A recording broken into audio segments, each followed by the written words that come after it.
काळे या ठिकाणी आहेत. त्या या आंदोलनाला पाठिंबा पण देतील आणि विदर्भामध्ये आपल्याला आणखी कशा पद्धतीनं हे आंदोलन गतिमान करता येईल याची माहिती देतील. सर्वप्रथम या महात्मा फुलेंनी आपल्याला जात जातीच्या प्रमाणात कामे नेमाती अशी ही न्यायाची रीती हे जे आपल्याला सांगितलं आहे आणि त्यांनी जे न्यायाची भूमिका आपल्याला दिलेली आहे त्या क्रांतीसूर्य महात्मा ज्योतिबा फुलेला, क्रांतिमाता सावित्री आईला आणि ज्यांनी 340व कलम संविधानामध्ये दिलं आणि आम्हाला आज जी आम्ही लढाई लढत आहोत ती 15/4 आणि 16/4 कलमांतर्गत आम्ही लढत आहोत. आणि म्हणूनच आज आमची जी भूमिका घेऊन आम्ही इथे उपोषणाला आमचे जे बांधव इथे बसलेले आहेत ही खरी आमची संविधानाची लढाई आहे. आणि पलीकडे जी लढाई सुरू आहे ती असंविधानिक लढाई सुरू आहे. म्हणजे आम्ही 340व्या कलमाअंतर्गत 15/4 आणि 15/16/4 अंतर्गत आम्ही सामाजिक आणि शैक्षणिक मागास आहोत आणि म्हणून आम्ही ओबीसी आहोत. आणि या देशामध्ये स्वतंत्र महाराष्ट्राची जी काही महाराष्ट्र निर्माण झाल्यानंतर ज्यांनी मिरासदारी उपभोगली, ज्यांनी स्वतःला राजे म्हणून घोषित केलं, ज्यांनी स्वतःला या महाराष्ट्र राज्याचे प्रमुख म्हणून घोषित केलं, ती एक जात आता आम्हाला ओबीसी टाका म्हणून म्हणत आहे.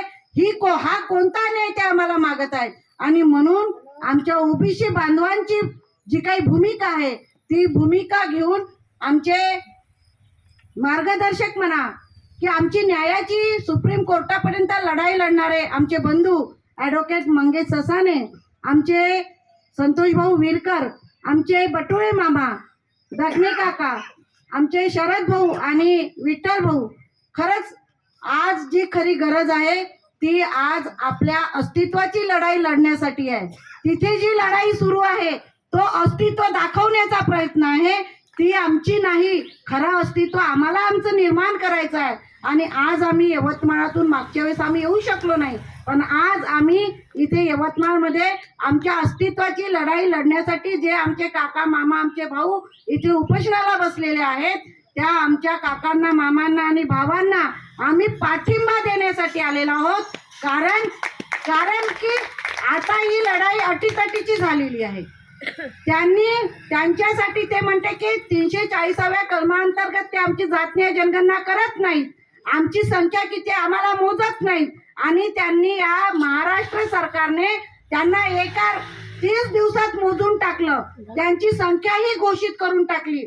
56 लाख नोंदी त्यांनी गॅजेटमधून काढूनही टाकल्या. त्या आमच्या उरावर बसवण्यासाठी सगळी ही कामं हे सरकार करत आहे. आणि म्हणून आता प्रत्येक ओबीसी ते विमुक्त भटके जे काही असतील त्या सर्वांची जबाबदारी आता वाढलेली आहे की जे आपल्या घरात घुसायला पाहत आहे.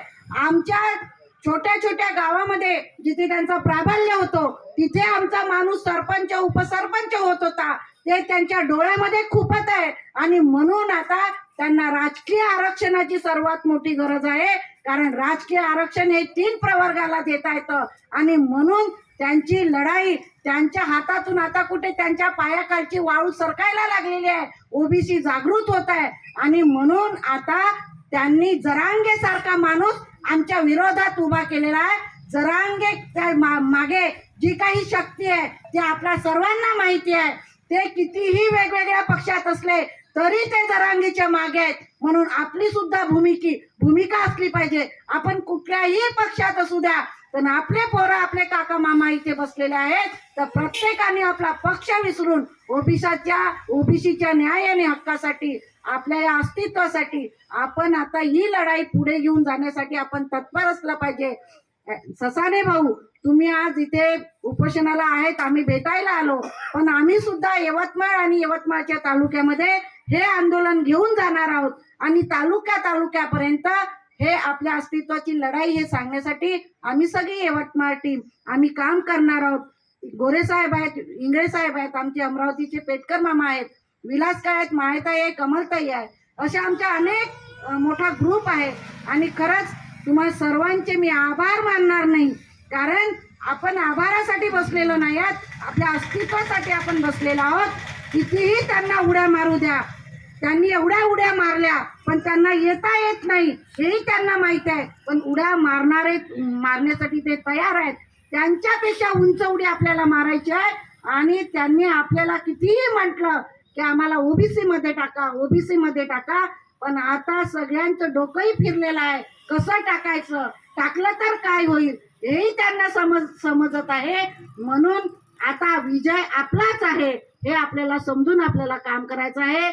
तुम्हा सर्वांना प्रथम मी नमनच करते, ते यासाठी की लढाई लढण्यासाठी माणसं पुढे येत नाहीत. तुम्ही आलात, आम्ही सगळे तुमच्या सोबत आहोत.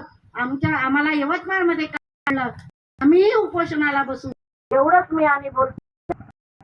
पर्व एकच पर्व, जो ओबीसी की बात करे